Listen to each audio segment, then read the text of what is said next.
Oh, good morning, protege. Or, of course, good afternoon to my wonderful eighth period class. Hey, I hope this direct instructional Zoomcast finds you well. So this is going to be my direct instruction for Friday, and this is October 29, 2021, my last direct instructional Zoomcast for the month of October.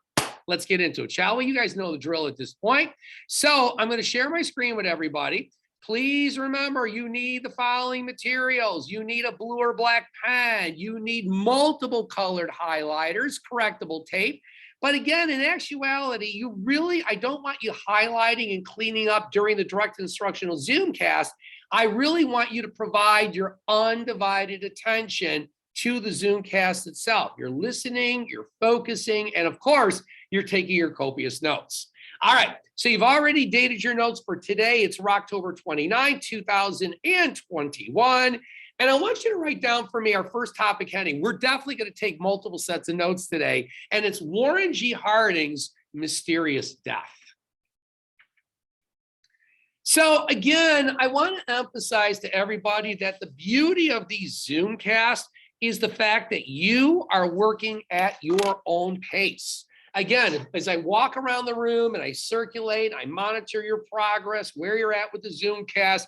I'm checking your note taking. I'm obviously checking for understanding. And again, even though you're all basically kind of sort of in the same spot, but there are some differences. Some of you are a little bit further ahead. Some of you are a little further behind.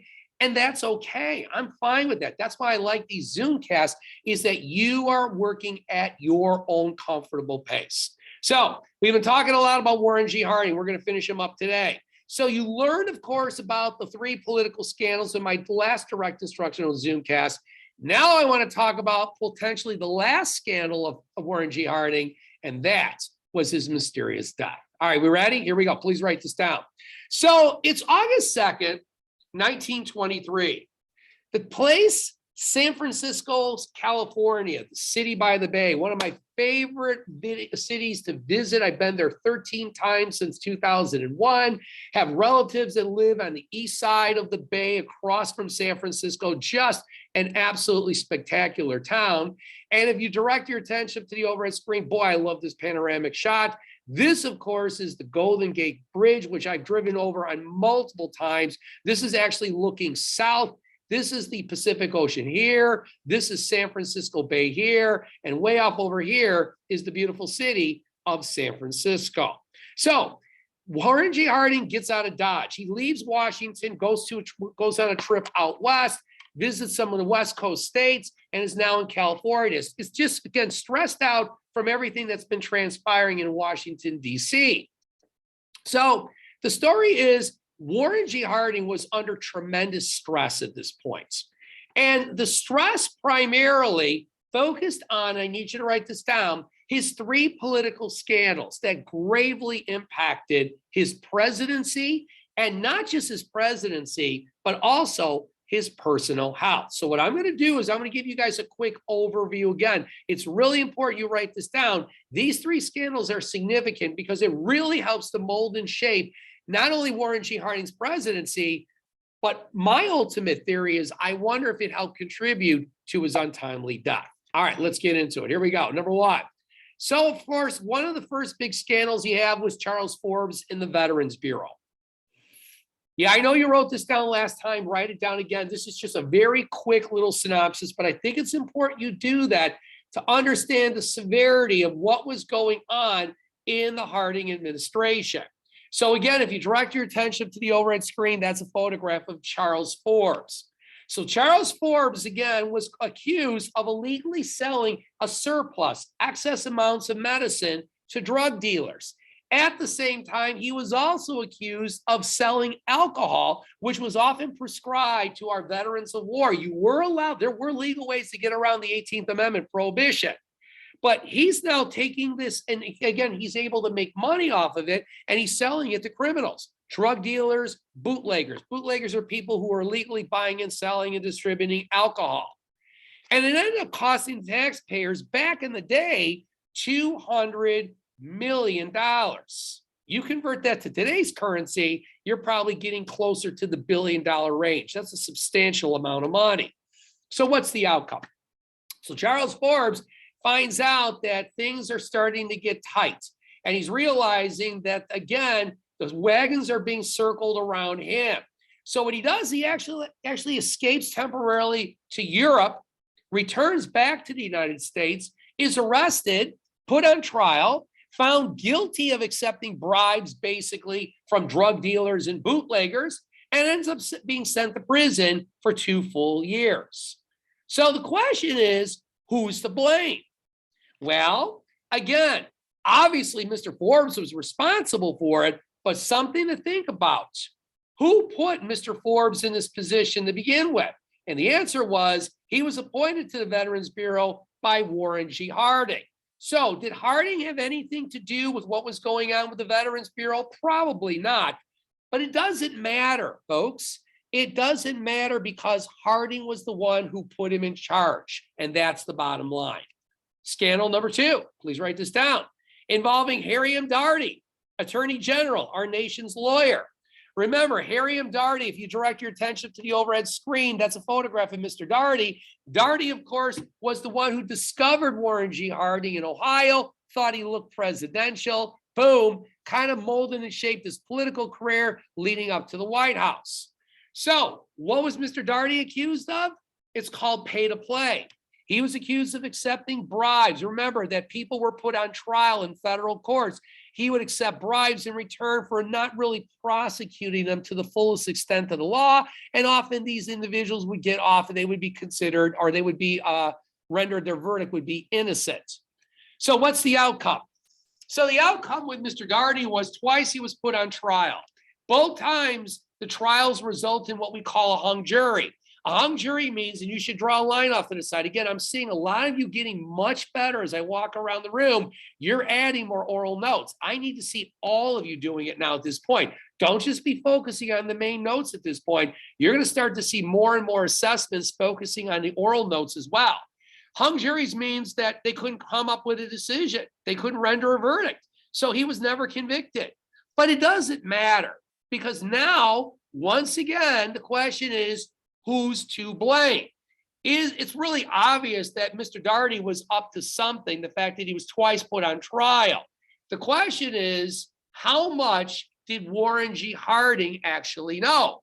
Was he involved with what was going on with the Attorney General and the Justice Department? Probably not. And that's my suspicion, but it doesn't matter because who nominated Harry M. Daugherty to begin with to be a nation's Attorney General? The answer is Warren G. Harding, fingers pointed at him.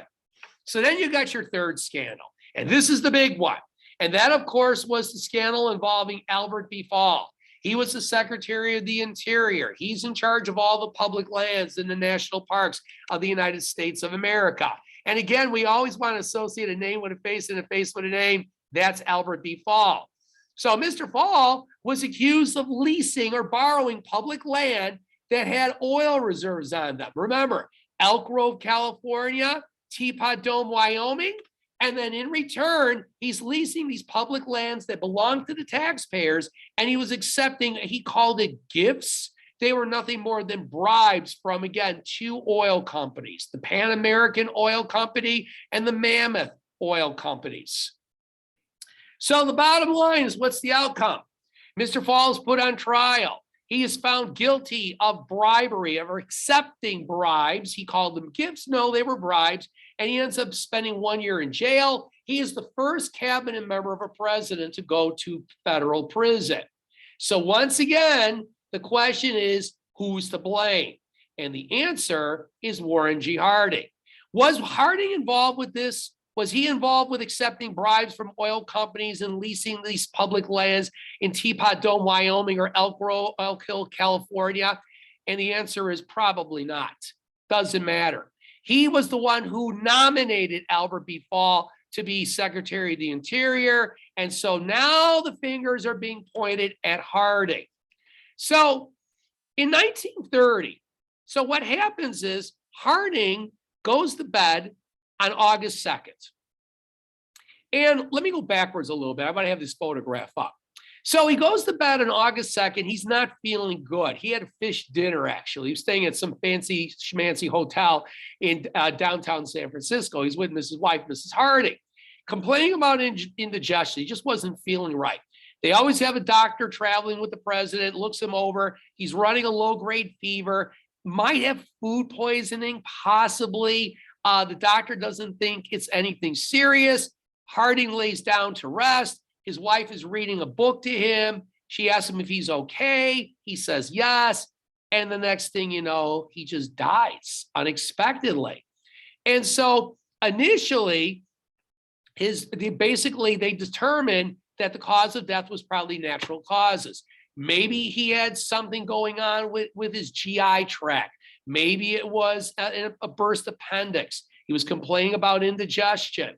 Again, he was running a low-grade fever, but it was just kind of shocking how quickly this all happened. Now, you got to understand that in 1923, they didn't do an autopsy on his body to really determine fully what was the cause of death. So now we're going to fast forward to 1930. It's 7 years later. And an author by the name of Gaston Means writes a book. And this book is entitled The Strange Death of President Harding. So this book was published 3 years after Nan Britton wrote her tell-all book in 1927, The President's Daughter, in which this very young girl, almost 30 years younger than President Harding, was carrying on, again, an affair with the president, and she claimed that they had a daughter together that Warren G. Harding was secretly providing financial support for. So now here's your second controversial book, again, about former President Warren G. Harding.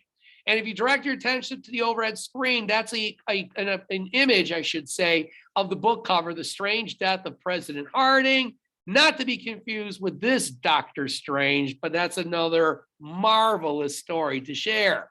So what was the premise of the book?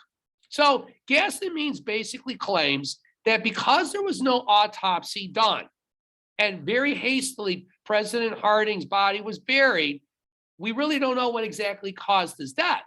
And so at this point, Gaston Means claims that if you really look at the circumstances of Harding's untimely, surprising passing, he claims he was murdered. And he said, you know what, you got to think about, in order to look for a suspect, you got to look for two things. You have to have a reason or a motive. And number two, you have to have access to the person. So who was the closest to Warren G. Harding at the time of his death besides his doctor? Answer, Mrs. Harding. In addition, motive-wise, she was very upset and humiliated by all these political scandals that were going on. Ladies and gentlemen, in addition to the three political scandals of Mr. Forbes, Mr. Daugherty, and of course, Mr. Fall, and remember, even though the average American was not aware of the fact that President Harding was having not one, but at least two extramarital affairs, one with, of course, Carrie Phillips, who was very good friends with Mrs. Harding, and with Nan Britton, who was dramatically younger. And she, of course, claimed that they had a child together out of wedlock. So Gaston Means basically claims that Mrs. Harding knew about the affairs, was humiliated by the affairs, and the fact that Harding was feeling this mild discomfort, he is having indigestion, had a fever, and then he just kind of died suddenly.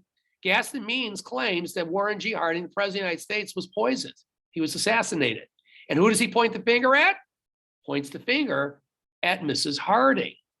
So what do you think based on the evidence? Do you think President Harding was assassinated? Wasn't assassinated by a gun like Abraham Lincoln was in 1865, or I should say William McKinley in 1901, but could he have been poisoned? Sure. Was he poisoned? We'll never know because they never did an autopsy on his body. Let's wrap up Warren G. Harding. Please write this down. So his final grade, and then we're going to get into a new president.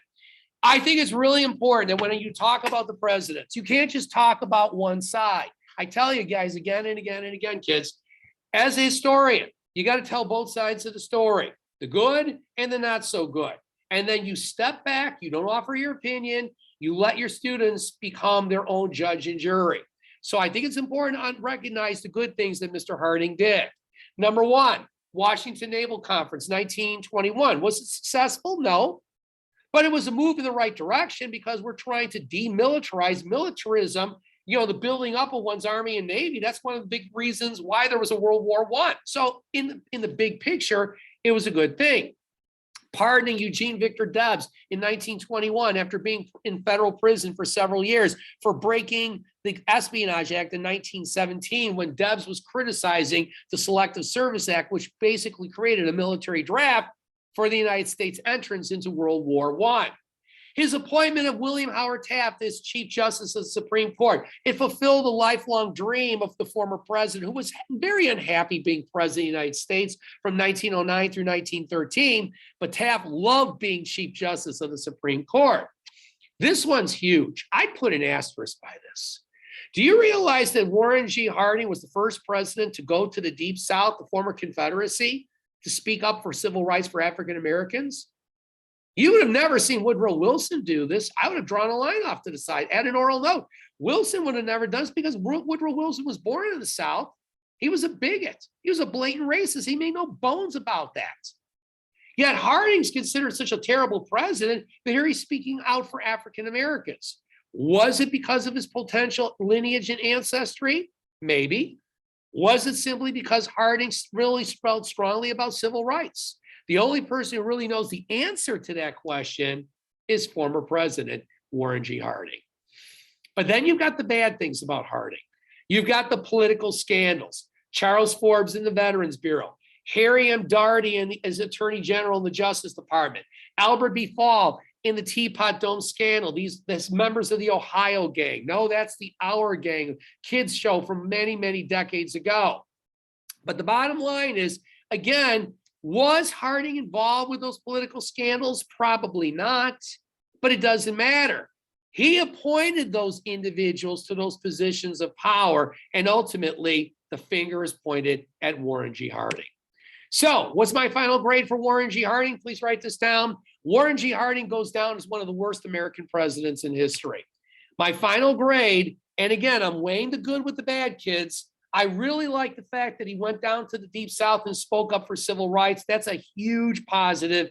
If Harding had just been more focused on the good birds of his cabinet, people like, again, Andrew Mellon, his Secretary of the Treasury, Herbert Hoover, the Secretary of Commerce, Charles Dawes, his first budget director, Charles Evans Hughes, his Secretary of State. Those were good individuals, men of honor and integrity. Maybe he would have been a better president. But because of his reliance on these bad individuals, which I've already mentioned multiple times, Warren G. Harding goes down, sadly, as one of the worst presidents in American history. Skip a full page, go to the right side of the next clean sheet of paper. Make certain that you date your notes. Again, I told you guys we're going to be taking multiple sets. And of course, it is October 29th, the last big direct instructional Zoomcast for the month of October. New president, write this down. His name is John Calvin Coolidge. So John Calvin Coolidge shares something in common with former President Thomas Woodrow Wilson. What did they both do? They both dropped, and you should make a little side note off to the side. This is a good example of oral note taking. They both dropped their first name and went by their middle name. So ladies and gentlemen, if you direct your attention to the overhead screen, that is a photograph of the new president of the United States of America. He would be the 30th president of the United States, Calvin Coolidge. So please write this down. So yes, I'm going to get into his accomplishments, and I'm really going to focus only on one. And the biggest thing that Coolidge is remembered for is what we call the Coolidge prosperity, which absolutely dominates the 1920s, the Roaring Twenties. But before we do that, just like I did with Warren G. Harding, I think it's important you get to know Calvin Coolidge on a more personal level. And once you do that, when we talk about, the Coolidge prosperity, it's going to make more sense to you. All right, so here we go. Number one, first interesting facts.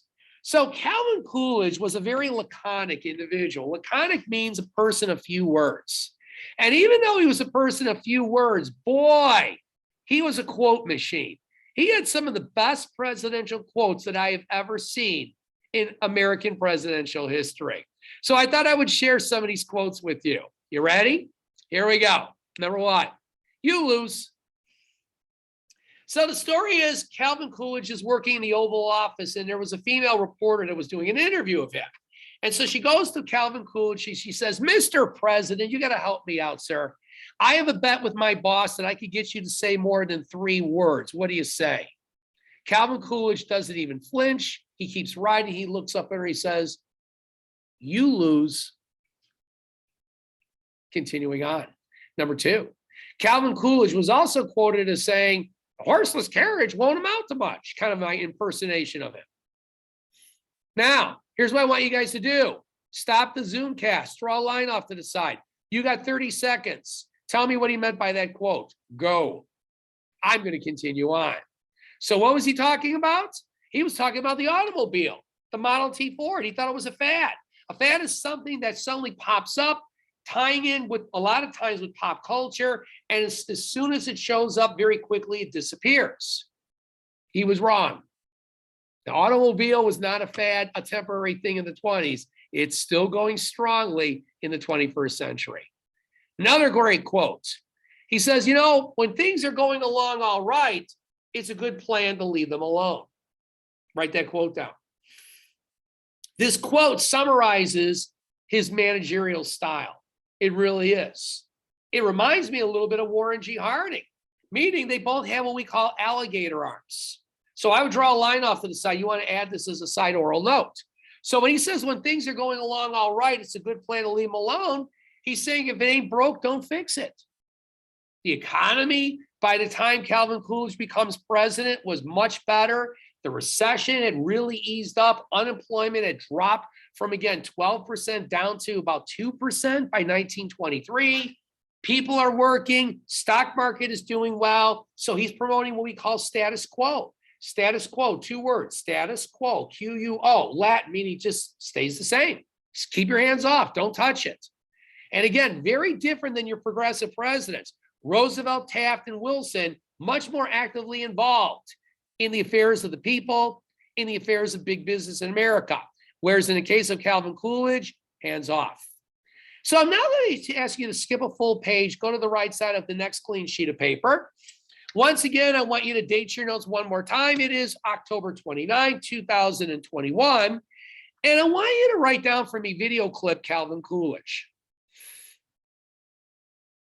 So I'm going to share a video clip with you on Calvin Coolidge. This is a great clip. I know Mr. Bonk says it about all of his clips. Get used to it.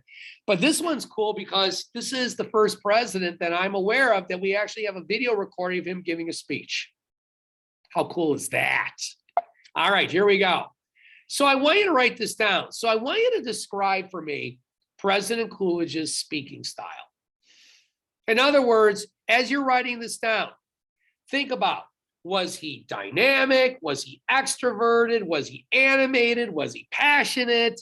Was he more introverted? Was he more monotone? Monotone means you kind of speak at the same tone the entire time. You tell me. Skip a couple lines. Number 2, this is the hard part. You're gonna have to really listen. And don't be surprised if you see this on your next assessment, hint, hint. So what was the point that Calvin Coolidge was trying to make in this speech? Ladies and gentlemen, this speech is about 4 minutes long, but I don't think I'm going to share the whole speech with you, just in terms of being able to address the 2 guy questions. Ladies and gentlemen, President Calvin Coolidge.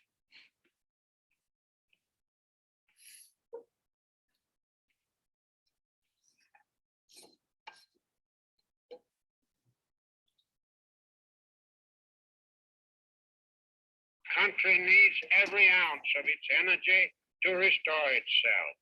The costs of government are all assessed upon the people.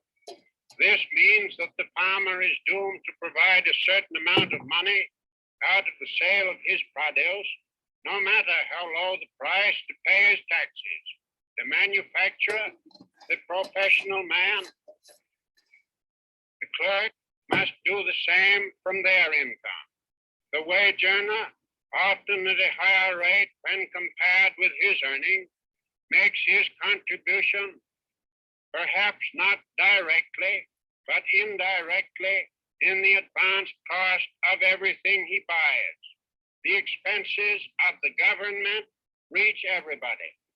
Taxes take from everyone a part of his earnings and force everyone to work for a certain part of his time for the government. When we come to realize that the yearly expenses of the governments of this country, the stupendous sum of about $7,500,000,000, we get $100 million is needed by the national government and the remainder by local governments. Such a sum is difficult to comprehend. It represents all the pay of 5 million wage earners receiving $5 a day, working 300 days in the year. If the government should add $100 million of expense, it would represent 4 days more work of these wage earners. These are some of the reasons why I want to cut down public expense. I want the people of America to be able to work less for the government and more for themselves. I want them to have the rewards of their own industry. This is the chief meaning of freedom. Until we can reestablish a condition under which the earnings of the people can be kept by the people, we are bound to suffer a very severe and distinct curtailment of our liberty. So that's really the essence of his speech right there. Did you happen to some takeaways? Number one, I don't know if you caught his accent. He said pot. So he's a New Englander. He was born and raised in Vermont, actually was the governor of Massachusetts for a time. And if you're from New England, they tend to have a very cool accent. They're going to park the car and have it park. And it's just, I always find it interesting when you see different accents and different dialects around the country. So I wanted to point that out there. I thought that was kind of a neat thing. Two, I'm not going to tell you the point of the speech because you're probably going to get assessed on this on the next assessment. But do you happen to notice there was a word he mentioned again and again and again? I'll just give you a clue. I noticed he said the word taxes an awful lot. Let's continue on. Please go back to the previous page. All right. So he talked a lot about taxes. So later on in this direct instructional Zoomcast, I'm going to introduce you a future president of the United States who was around basically over 50 years into the future. And his name was Ronald Reagan. And Reagan used to talk about his fiscal policy. Remember, fiscal policy is how much money you spend, how much money you take in as a federal government. And Reagan used to call it Reaganomics.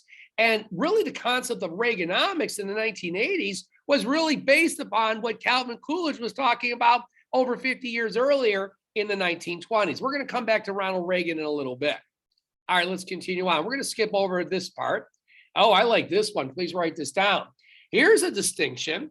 So Calvin Coolidge is the only American president in history who was sworn in by his own father. And if you direct your attention up to my, of course, screen, this is an image, a painting. And this is, of course, Calvin Coolidge right here. This is his father right here. And his father is going to swear Calvin Coolidge in as our nation's, again, president of the United States, number 30. So the story was that Calvin Coolidge was staying with his folks on their farm in Vermont. The phone rang, and it was announced that, yes, Warren G. Harding had died unexpectedly in California across the country. So they didn't want to wait for Calvin Coolidge to travel back to Washington, D.C. from Vermont. So they said, you've got to get sworn in right now, not wait for the Chief Justice of the Supreme Court, William Howard Taft, to do it, because that's traditionally what the Supreme Court Justice, Chief Justice does, swears in the President of the United States. So as a result of the fact they couldn't wait, Calvin Coolidge was sworn in by his father.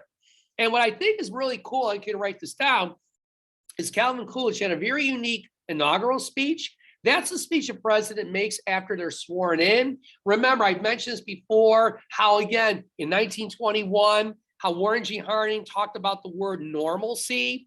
1933, again, you have Franklin Delano Roosevelt challenging the American people. Again, the only thing we have to fear is fear itself. 1961, John F. Kennedy challenged the American people, ask not what your country can do for you, but rather what you can do for this country. And so what words of wisdom did Calvin Coolidge share in his inaugural speech? 2 words, good night. And he went back to bed. That is a great example of a laconic person. All right. One more interesting fact. This is just a fun one. I want you to write this down. Then we're going to get into his accomplishments. So Calvin Coolidge is considered to be the greatest sleeping president in American history. And I'm not making fun or teasing or anything, because we are a sleep-deprived society. You guys especially, you don't get enough sleep. Everybody needs at least a minimum of 8 hours of sleep a night. Young people such as you should be getting 8 to 10 hours of sleep every night. And too many Americans are sleep deprived. And when you're sleep deprived, it affects you physically, it affects you cognitively, it affects you emotionally. So please make sure you're getting enough sleep. You need to let your body, your brains rest. Well, Calvin Coolidge took it to another level. He didn't get 8 hours of sleep a night. He got 11 hours of sleep a night. That's a lot of sleep, but wait, there's more. And during the afternoon, he also took what we call a siesta, a nap. He took another 2 to 4 hour nap. So if you, just for the sake of conversation, let's say he takes a 4-hour nap on top of his 11 hours he sleeps. So for 15 out of 24 hours a day, Calvin Coolidge is sleeping and is not awake. That is really wild. So I guess it's safe to say that Calvin Coolidge slept just like a baby. All right, so we're going to skip over that because I'm going to come back to this in my direct instruction. All right, so here's what I want you guys to do. I want you to now please write this down. You don't need to skip a full page. Let's just get into his accomplishments, shall we? So, as President of the United States of America, Calvin Coolidge was again sworn in August of 1923 by his father after the untimely death of Warren G. Harding. Did Mr. Harding, President Harding, die of natural causes, or was he actually poisoned by Mrs. Harding? I don't know. You tell me. So Calvin Coolidge becomes president in 1923. He's elected president of the United States in 1924. He wins in a landslide. And by the way, his running mate and vice president was our old friend, Charles G. Dawes, who was budget director under former President Warren G. Harding. Now, I mentioned that there are 6 major accomplishments for Calvin Coolidge, which is true. But for the sake of time, I'm going to limit it to just one major accomplishment. This is the big one. All right, please write this down. So the one thing Calvin Coolidge should always be remembered for is the Coolidge prosperity. You know, when I think about the presidency of Theodore Roosevelt, there's so much to talk about. Is your first choice conservation? Is it the Great White Fleet? Is it, again, winning the Nobel Peace Prize for, again, mediating the end of the Russo-Japanese War?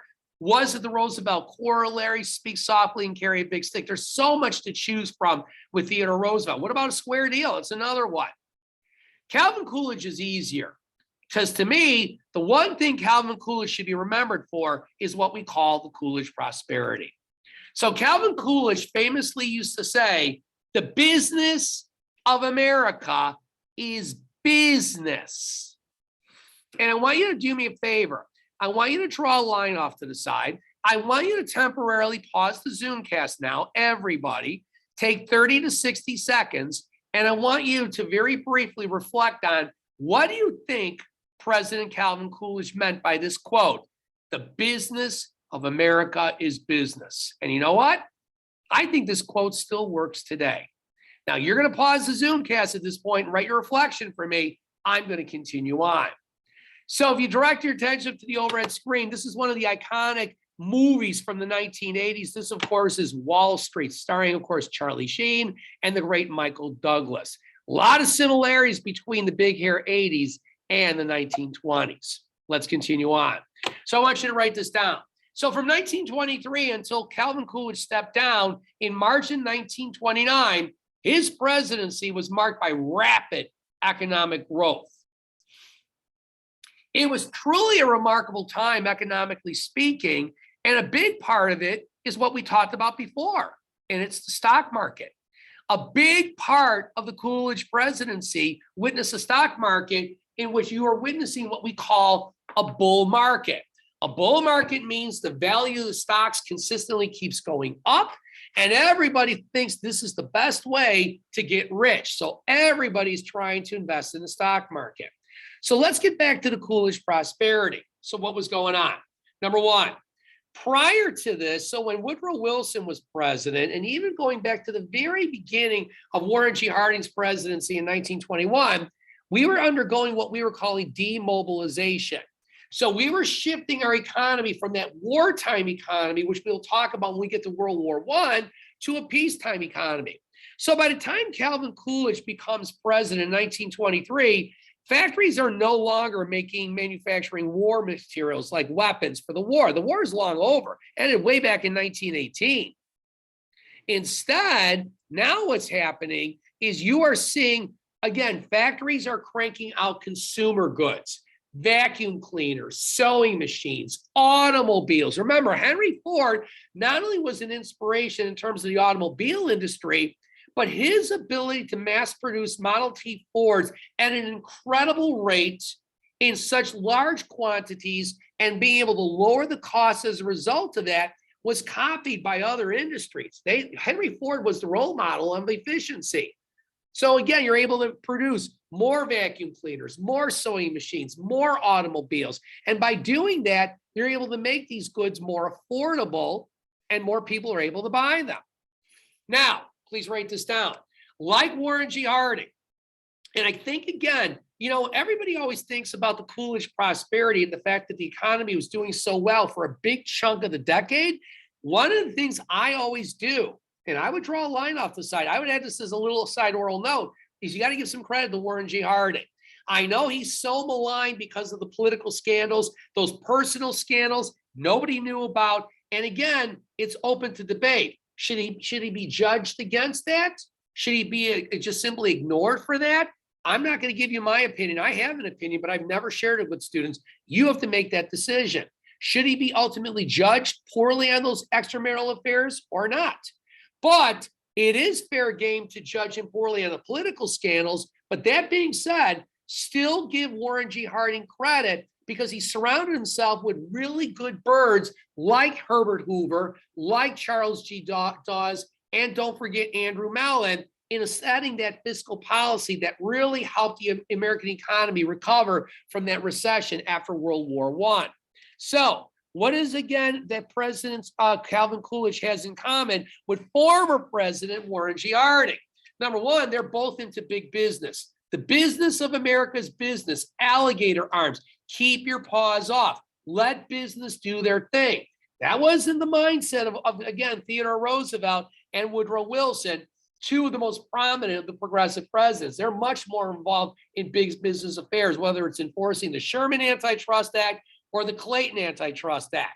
Now, in addition, another thing they have in common, they're not real fans of labor unions. They didn't support labor unions the way, for example, Woodrow Wilson did when the Clayton Antitrust Act was, again, passed way back during Wilson's first term as president. Remember, it was designed to also protect labor unions. Well, now what's going to happen is, for example, labor unions like the AFL, and if you direct your attention up to my screen top, that, of course, is Samuel Gompers. So the AFL is going to have a rough go during the Republican years of the 1920s, whether it's Warren G. Harding, Calvin Coolidge, and ultimately Coolidge's successor, whom I'm going to teach you guys about, and that's Herbert Hoover. Furthermore, please write this down. What you notice about, again, the Coolidge prosperity, 1923 through 1929, look at the kind of people that Calvin Coolidge surrounds himself with. These were pro-big business leaders. Again, I go back to alligator arms. Keep your paws off. Government's job, according to these Republican presidents, was to stay out of big business affair. And when you look at the people that Calvin Coolidge surrounded himself with for advice, you'd understand why. So we go back to number one, Andrew Mellon. Remember, he was Secretary of the Treasury under former President Warren G. Harding. He's kept on under Calvin Coolidge. He was one of the good birds, and Calvin Coolidge recognized that. Number two, Herbert Hoover, Secretary of Commerce. Commerce is trade. Again, kept on after Warren G. Harding had passed away unexpectedly in 1923. Coolidge saw these guys as honorable individuals, and they shared the same business mindset, especially that fiscal policy. In other words, cut government spending, cut taxes. And in addition, Calvin Coolidge also cut regulations that were designed to help labor unions. These regulations are actually, by cutting them, will hurt labor unions. So again, things like the Clayton Antitrust Act, going back to Woodrow Wilson's first term as president, Clayton Antitrust Act was designed to protect labor unions. Now labor unions are going to realize that they're no longer going to have that same umbrella, that same safety net that they did before. And if you direct your attention up to the overhead screen, that of course is Eugene Victor Debs, who was pardoned in 1921, and he's realizing the IWW doesn't have the cachet that it once had. So let's summarize this. The Coolidge prosperity was important, and I'm going to give you guys 4 reasons why. Because this really not only dominates the Roaring Twenties and why it was such a time of great economic prosperity and growth, but it also kind of foreshadows and paves the way for our next unit we'll be talking about, or I should say the second part of Unit 2, and that's the Great Depression. So number 1. So here's the good news. Personal incomes during the 1920s had risen pretty dramatically. As a matter of fact, if you look at what somebody was making in 1924 as compared to 1914, 10 years earlier, your income was doubled. So if you were making $50 a year, which in those days was a lot of money, now you're making $100 a year. If you were once making $100 a year, now you're making $200. If you were making $200 a year, now you're making $400 a year. And think about Henry Ford.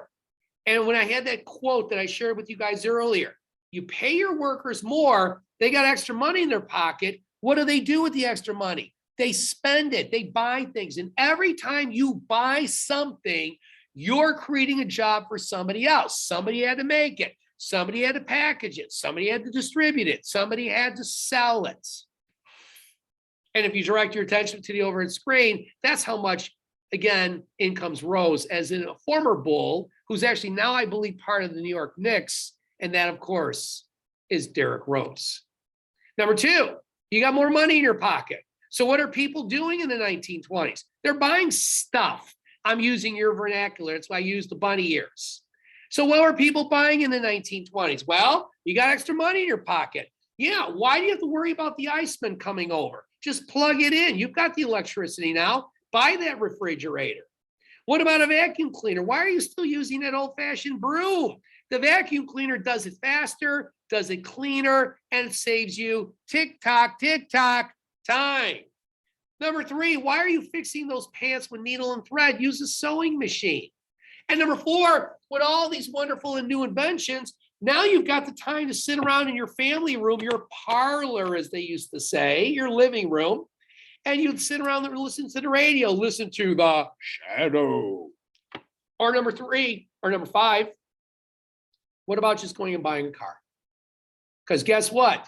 By 1924, the cost of a Model T Ford was down to $290. So what Henry Ford was able to cleverly do by increasing his workers' wages and cutting down their work shift to an 8-hour shift, having 3 shifts now, 24 hours a day, 7 days a week, he could produce more automobiles, which means he could lower the cost of the car. So what Henry Ford was able to do was make the automobile, everybody hands up, affordable. Let's continue on. But wait, number 3, don't forget about the rise of credit too during the Roaring Twenties. So now you didn't necessarily have to have $290 cash to buy that Model T Ford. Remember, Henry Ford used to say, you can buy a Model T Ford in any color you want as long as it's black. And now you could even borrow, pay a little down now, pay it off over a period of time. So again, it's the old adage, buy now, pay later. And this is really important. This is, again, the last reason why the Coolidge presidency, more specifically, the Coolidge prosperity was important. Put a huge star by this one, because it was during the Coolidge prosperity, and I would argue it goes back to the presidency of Warren G. Harding, it promoted the theory or the economic policy that we call trickle-down economics. So trickle down economics, and what you're going to need to do at this point is, after I explain, you're going to have to stop the Zoomcast, draw a line outside. You're going to want to explain this as an oral note. Trickle down economics was very simply, well, let's get into this first and I'll explain it. So number one, trickle down economics was proposed and supported by the Secretary of the Treasury. His name was Andrew Mellon. And if you direct your attention up to the overhead screen, that's Andrew Mellon. So what's it, trickle down economics? So what basically happened is twice during the Coolidge presidency or the Coolidge administration. First in 1924, and then they did it again in 1926. Taxes were cut, primarily for the very wealthy folks, okay? Now I want you to draw a line off to the side. We're going to add this as a side oral note.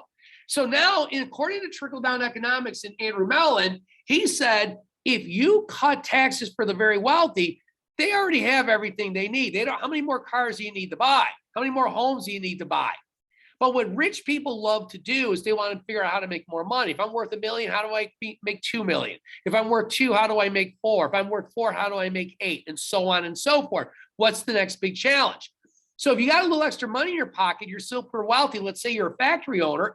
Take the money, reinvest it in your business, build a new factory, buy new equipment, hire new workers. And every time you do that, you're investing in the economy. So in essence, that money is trickling down to the middle class. And that's the whole point. Please write this down.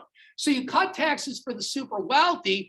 The money then in essence trickles down. Maybe pay your workers a little more, like Henry Ford did. And then if the money trickles down to the middle class, hey, I got extra money in my pocket, I'm going to go buy something.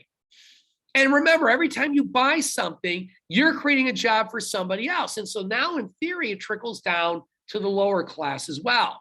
That's what the way, again, trickle down economics worked during the Coolidge administration, part of the Coolidge presidency. Now, here's where the story gets interesting. Now we're going to fast forward 50 years into the future. This is a photograph of the president who dominated the 1980s, the big hair 80s. His name was Ronald Reagan. Reagan was first elected in 1980. That was the very first presidential election that I could vote in. I had turned 18 and then was reelected in 1984. Ronald Reagan didn't call it trickle-down economics. Ronald Reagan called it Reaganomics. So I need everybody to do me a favor, put your pens down. Please direct your attention up to my screen top. So now I'm going to share with you a speech by Ronald Reagan over 50 years after Calvin Coolidge and Andrew Mellon introduced the economic policy of trickle-down economics. Does this sound familiar?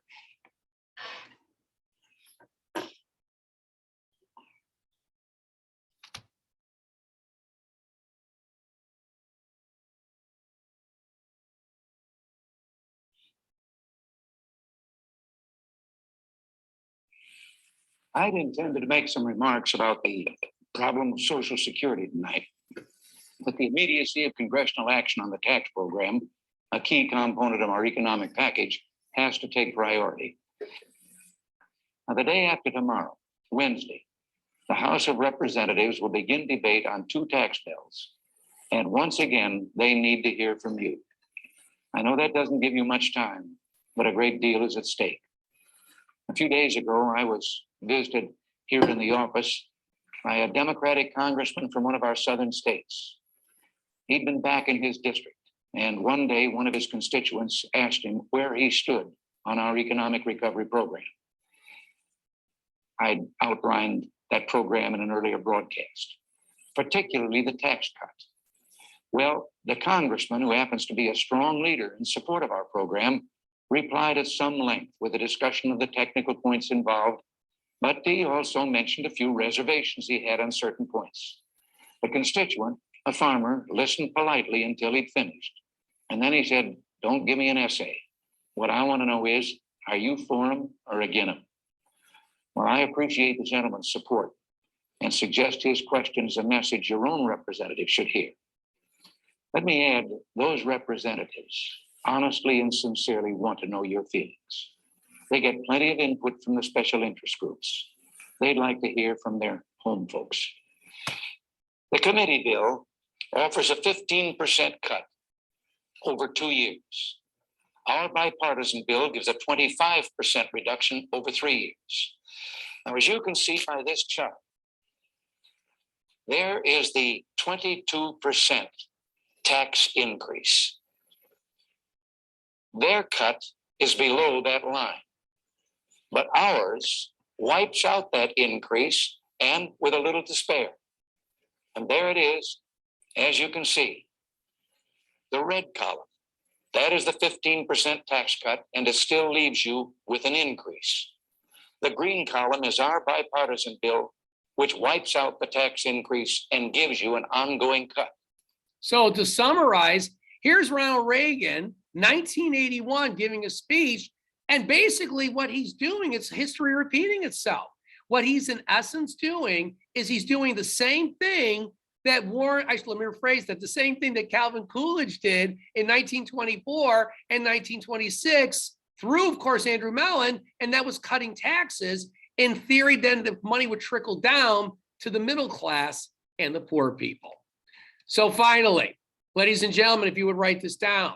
So what's the final grade on Calvin Coolidge? So while the storm clouds of the Great Depression were developing, okay, the reality is there's a famous story when Calvin Coolidge was in his second term as president, and he was visited in the White House by representatives of the Treasury Department. And they were concerned because of the tax cuts, it's going to lead to what's called speculation. Speculation is when people engage in risky business practices to make money, and they're taking chances sometimes. So basically, members of the Treasury Department presented this report to President Coolidge and said, listen, Mr. President, you've got to do something. You got to speak to the American people in big business. There's way too much reckless speculation going on. They're taking chances with their money, and that could potentially lead to a serious economic crisis.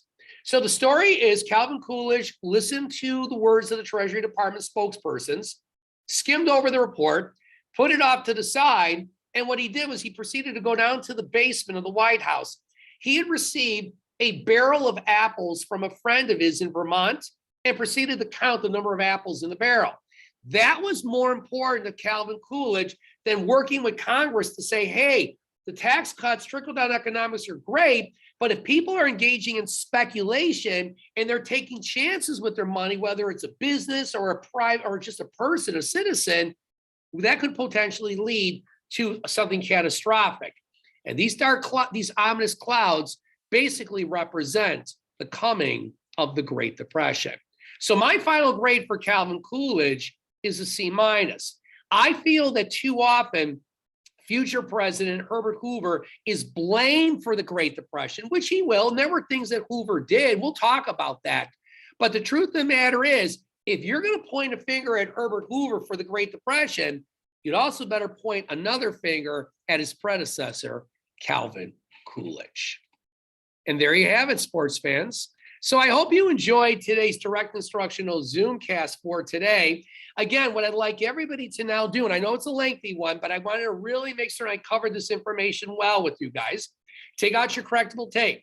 Now I need you to go and clean up anything you traced over or crossed out. Remember, this is a portfolio of your best effort.